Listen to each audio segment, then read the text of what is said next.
6 सबसे अहम और बड़ी तस्वीरों और खबरों के साथ करेंगे, जिन खबरों पर आज पूरा दिन हमारी सबसे सटीक नजर बनी रहेगी। वो 6 तस्वीरें क्या हैं आपकी टीवी स्क्रीन पर। प्रधानमंत्री नरेंद्र मोदी 3 दिवसीय 3 देशों की यात्रा के बीच आज भारत लौटने वाले हैं। इस दौरान उनको गयाना में सर्वोच्च सम्मान दिया गया। एग्जिट पोल में 3 राज्यों की अगर बात करें तो झारखंड, महाराष्ट्र और उत्तर प्रदेश की 9 सीटें जहां पर एनडीए की सरकार बनती हुई दिखाई दे रही है। सनातन हिंदू एकता यात्रा बाबा बागेश्वर आज निकालने वाले हैं मध्य प्रदेश के छतरपुर से, जो ओरछा तक जाएगी, यानी कि 160 किलोमीटर लंबी यह पद यात्रा। काशी मथुरा पर आज सुप्रीम कोर्ट और इलाहाबाद हाई कोर्ट में अहम सुनवाई होनी है। इस सुनवाई पर हमारी नजर बनी रहेगी।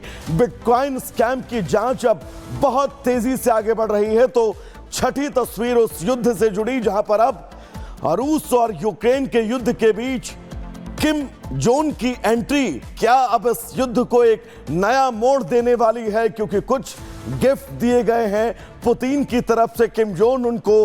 अब उन गिफ्ट्स के बदले पुतिन को क्या मिलेगा, यह देखना बहुत दिलचस्प होगा। लेकिन ये 6 बड़ी तस्वीरें।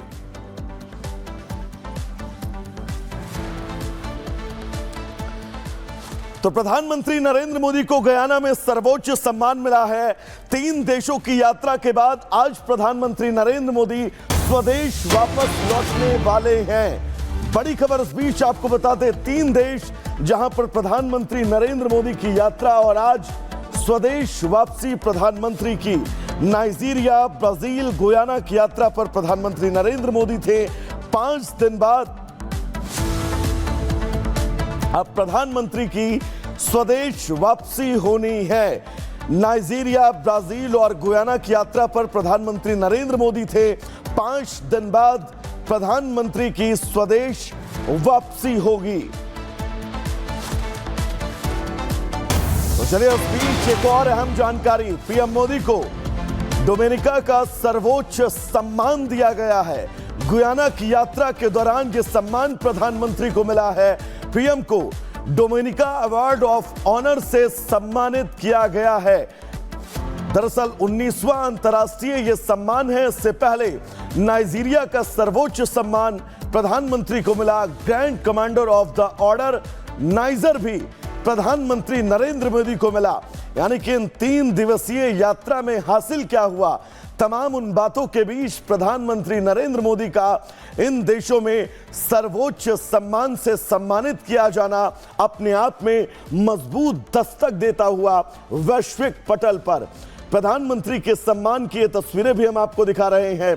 प्रधानमंत्री नरेंद्र मोदी की आज स्वदेश वापसी होगी, लेकिन स्वदेश वापसी से पहले प्रधानमंत्री का इन देशों में किस तरह से सम्मान किया गया वो तस्वीर हम आपको दिखा दें। पीएम को 19वां अंतर्राष्ट्रीय सम्मान मिला है। इससे पहले नाइजीरिया का सर्वोच्च सम्मान, जिसे grand commander of the order niger कहते हैं, इस सम्मान से भी प्रधानमंत्री नरेंद्र मोदी को नवाजा गया है।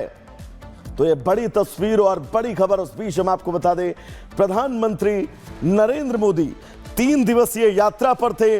आज वतन वापसी होने वाली है, लेकिन इस 3 देशों की यात्रा के दौरान प्रधानमंत्री नरेंद्र मोदी को गुयाना में सर्वोच्च सम्मान, जिसे Dominica award of the honour कहते हैं, उस सम्मान से सम्मानित किया गया है।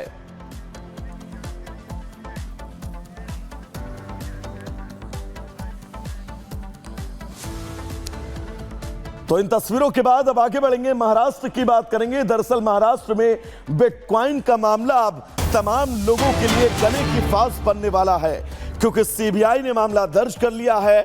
अमित भारद्वाज और अजय भारद्वाज के खिलाफ यह मामला दर्ज किया गया है। गौरव मेहता को भी समन जारी किया गया है। पूछताछ के लिए गौरव मेहता को बुलाया गया है।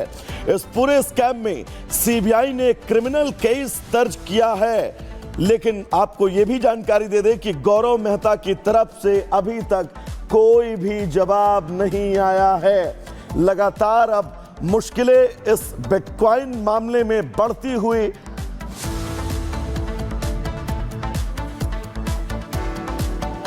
तो सीबीआई ने क्रिमिनल केस दर्ज कर लिया है इस पूरे मामले में।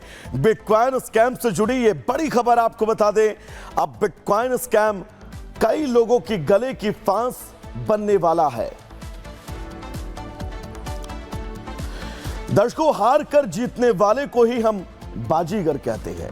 महाराष्ट्र के एग्जिट पोल में बीजेपी गठबंधन ऐसी बाजीगर बनकर उभरी है।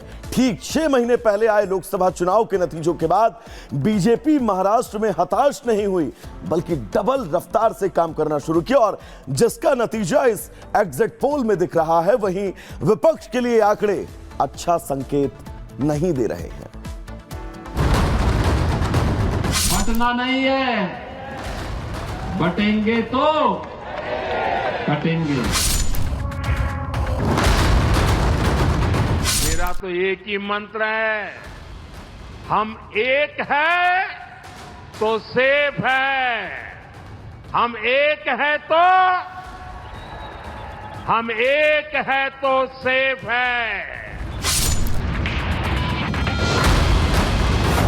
महाराष्ट्र में ना कटा और ना बटा हिंदू रहे एक, महायुति अब सेफ। वोट जिहाद पर भारी पड़ा, वोट धर्म युद्ध। ये कुछ ऐसे सवाल हैं जो सिर्फ महाराष्ट्र में उठ नहीं बल्कि गूंज रहे थे। जिन रैलियों में ये नारे लगाए गए, क्या जनता ने उन नारों को खुद से जोड़ा? खैर, इसका जवाब पाने के लिए ज्यादा इंतजार नहीं करना पड़ा। महाराष्ट्र की सभी विधानसभा सीटों पर वोटिंग खत्म होने के बाद जब बात एग्जिट पोल पर आकर रुकी, तो सवालों के जवाब सामने आने लगे। महाराष्ट्र के 10 में से 6 एग्जिट पोल में बीजेपी गठबंधन की सरकार बिल्कुल स्पष्ट बनती हुई दिखाई दी। एग्जिट पोल के आंकड़े इस ओर इशारा कर रहे हैं कि महाराष्ट्र में महायुति ने अपनी वापसी तय कर ली। महागाड़ी का सरकार बनाने का सपना यहां टूटता हुआ नजर आया।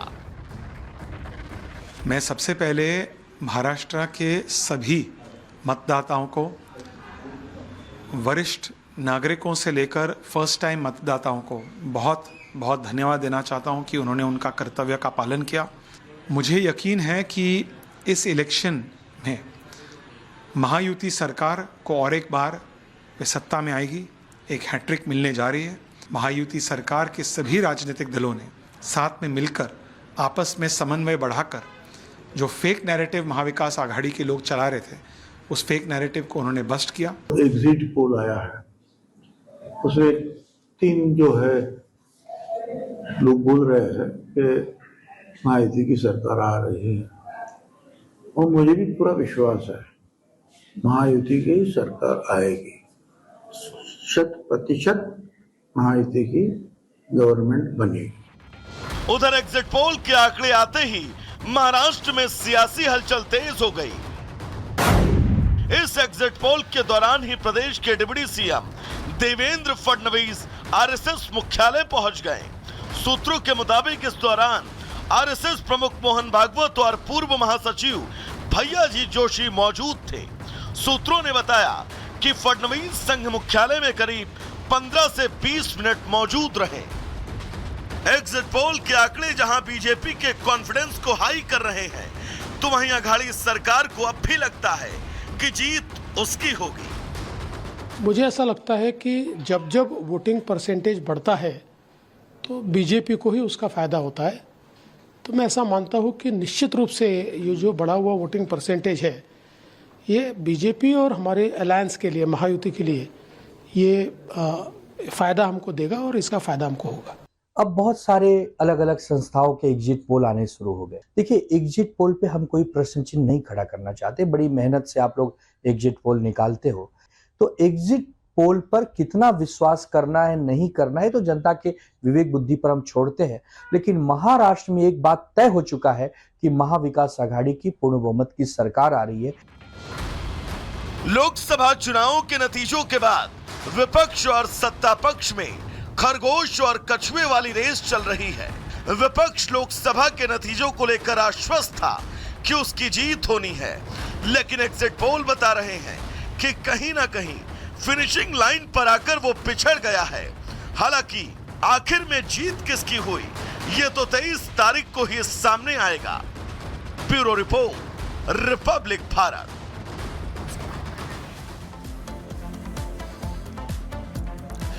तो दर्शकों, एग्जिट पोल के नतीजे इस तरफ इशारा साफ कर रहे हैं कि महायुति की सरकार एक बार फिर से महाराष्ट्र में बनने वाली है। लेकिन महाराष्ट्र को अगर हम रीजन में बांटे तो 6 रीजन में महाराष्ट्र को बांटते हैं। सबसे पहले बात अगर विदर्भ भी करेंगे तो यहां पर महायुति को 25 से 33 सीटें मिलने का अनुमान है। एमवीए को 27 से 35 सीटें, जबकि अन्य के खाते में 2 सीटें। वेस्टर्न महाराष्ट्र की अगर बात करें तो महायुति के खाते में 29 से 37 सीटें जाती हुई दिखाई दे रही हैं। एमवीए के खाते में 32 से 38 सीटें, जबकि अन्य के खाते में 2 सीटें। नॉर्थ महाराष्ट्र की अगर बात करें तो नॉर्थ महाराष्ट्र रीजन में महायुति थोड़ा सा बैकफुट पर नजर आ रही है, क्योंकि 18 से 26 सीटें उसे मिलती हुई दिखाई दे रही हैं, जबकि एमवीयू को 10 से 16 सीटें और अन्य के खाते में 2 सीटें। मराठवाड़ा रीजन की अगर बात करें, बहुत महत्वपूर्ण रीजन, 14 से 22 सीटें महायुति के खाते में, एमवीए के खाते में 22 से 30 सीटें। इस रीजन में एमवीए जो है वो बढ़त बनाती हुई दिखाई दे रही है, जबकि अन्य के खाते में 2 सीटें। ठाणे कोकण की अगर बात करें तो महायुति के खाते में 21 से 29 सीटें, जबकि एमवीए के खाते में 10 से 18 सीटें जाने का अनुमान है। अन्य के खाते में 2 सीटें। सबसे आखिरी